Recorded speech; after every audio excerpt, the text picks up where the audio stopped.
Танымал продюсер әрі актриса Баян Алагөзова Инста парақшасында әнші Рүстем Жүгінісовтың әйелдерге қатысты мәлімдемесіне ашық пікір білдіріп, елден кетуге кеңес берді.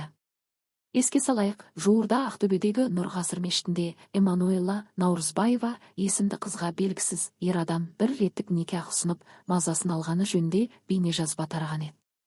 Оқиға қоғамда кең резонанс тудырды. Ал әнші Рүстем Жүгінісов бұл жағдайға байланысты мәлімдеме жасап, қыздың өзін кінәлаған болатын. Бұл пікірге қарсы шыққан Баян Алагөзова Жүгінісовтың әрекеті әйелдердің құқықтары мен еркіндігін шектеу екенін айтты. Никах деп қыздан бір реттік жыныстық қатынас сұрап тұр. Ең сорақысы, әнші Рүстем Жүгінісов қыздарға күйеусіз немесе бауырлармен бірге бармай, жалғыз жүрмеңдер деп кеңес беріп отыр. Мен уәкілетті органдардан оның әрекетіне қатысты кем дегенде түсіндірме жұмыстарын жүргізуді сұраймын. Өйткені бұл әйелдердің құқықтары мен еркіндіктерін қоғамдық кеңістікте тікелей шектеу. Баян Алагөзова Қазақстанның зайырлы мемлекет екенін еске салып, әрбір әйелдің өз бетімен жүруге, еркін қозғалуға толық құқығы бар екенін атап өтті. Біз шариғат жолындағы емес, тәуелсіз мемлекетте өмір сүреміз.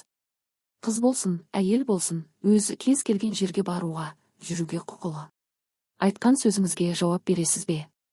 Адамдарды олай адастырмаңыз.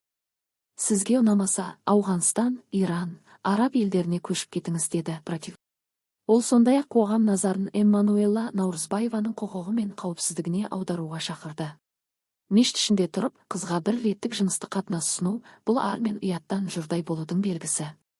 Ар ұяттан айырылмаған болсаңыз, кешірім сұраудың орнына ақталмас едіңіз. Қазақ жігіттері неге осындай күйге түсті? Деп жазды Баян Алагөзова. Продюсер полициядан да Рүстем Жүгінісовтың сөзіне мән беріп, ресми түсіндіру жұмыстарын жүргізуді талап етті.